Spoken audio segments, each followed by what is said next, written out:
Olá, como vão vocês? Tudo bem? Hoje a nossa aula ela é de História, viu, terceiro ano? E hoje nós vamos falar sobre as identidades que formam a cidade. Isso, muito bem. Olha, nós já estudamos aí sobre a nossa identidade, não é? Nós aprendemos que a nossa identidade, ela depende do lugar onde a gente vive, do espaço que a gente ocupa, né, na sociedade. Ela depende também da família que a gente nasceu nela, dos nossos antecedentes. Tudo isso vai formar a nossa identidade. Só que hoje nós vamos ver um assunto diferente, nós vamos ver as identidades que formam a cidade. Então nós sabemos que a história da cidade e os acontecimentos importantes que acontecem nela, isso interfere na vida das pessoas que moram nessa cidade. Através de quê? Através da cultura daquela cidade, através da história daquela cidade, né? Através de tudo que tem naquela cidade, as festas, as tradições, até as comidas típicas daquela cidade. Isso vai influenciar na identidade das pessoas que ele vive e também vai formar a identidade da cidade. Ok? Tilete vai mostrar isso melhor aqui no computador. Vamos ver. As identidades que formam a cidade. Olha para vocês verem. A gente vê que as pessoas que vivem, né, em uma mesma cidade, geralmente compartilham hábitos parecidos, como o modo de vestir, a maneira de falar, os alimentos, os pratos consumidos aí no dia a dia, não é? Então vamos ver isso aí.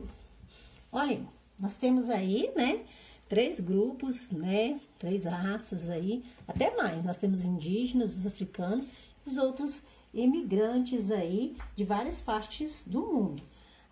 Nós sabemos que as identidades são formadas com base nos grupos culturais, por isso que a Tilete colocou aqui, bem bastante aqui, essa imagem aqui, né, porque esses grupos culturais que dão origem à cidade, como aí nós temos aí os indígenas, os africanos e os outros imigrantes aí. Vamos agora, olha aí, nós temos aí os africanos. Os africanos chegaram ao Brasil a partir do meados do século XVI, em 1501 a 1600. Olha aí para vocês verem. Então, quando eles passaram a ser trazidos para trabalhar de forma forçada nas lavouras de cana. Olha aí as lavouras de cana, as lavouras de algodão, eles trabalhavam também na fazenda de gado, nas minas. E aqui nós temos, durante cerca de 300 anos, africanos foram trazidos para o Brasil e escravizados.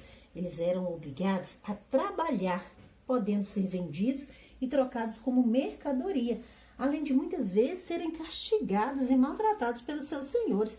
Olha aí para vocês verem. Só que muitas vezes eles se rebelavam e lutavam por liberdade e melhores condições de vida. E isso, muitos desses escravos, eles não aceitavam ser escravizados.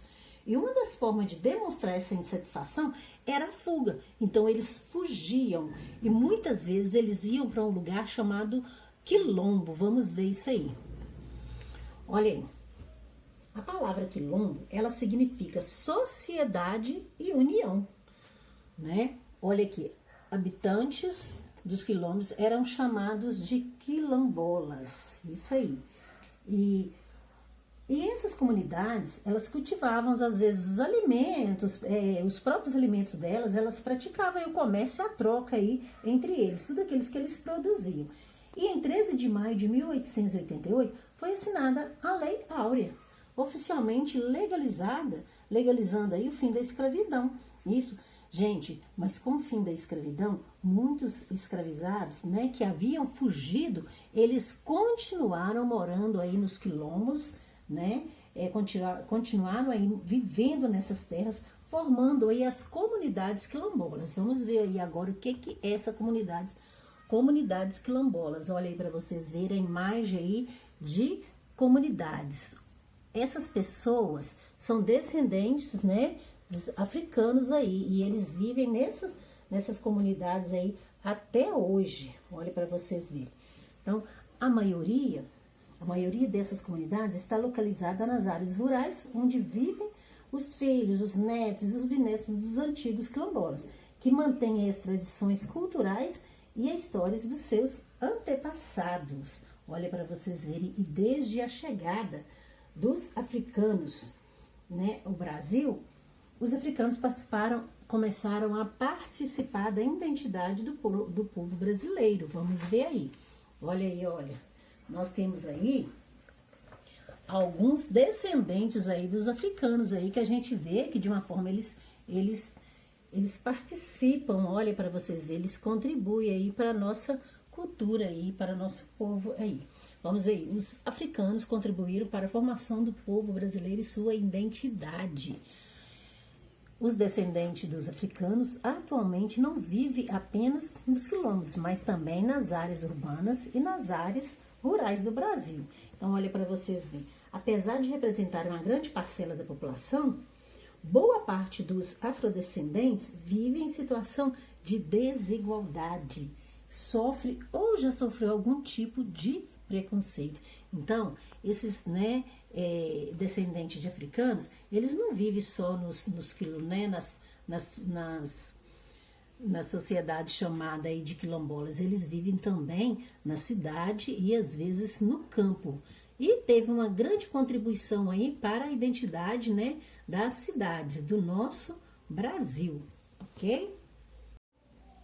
Então, como a gente viu aí, né, falando sobre os africanos, sobre a contribuição deles na identidade aí, na formação da cidade, a Tiliane vai lembrar vocês também que um povo que teve assim muita, né, importância também contribuiu muito para essa, né, formação dessa identidade também brasileira das cidades, é os indígenas.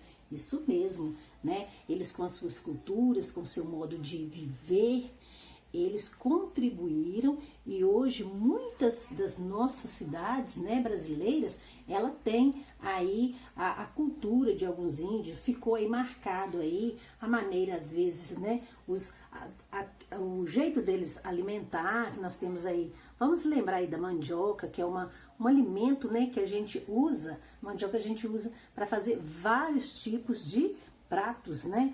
Isso veio veio dos índios.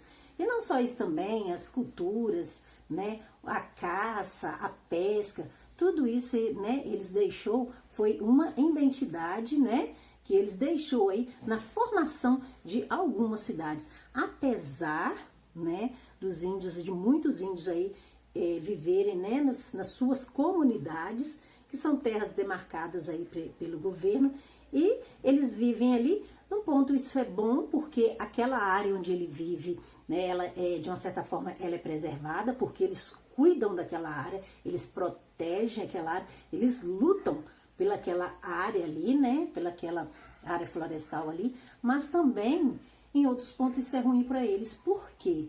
Porque eles deixam de participar de muitas coisas boas, por exemplo, deixam a desejar, às vezes, na educação de alguns indígenas, a saúde deles, às vezes, ficam precárias.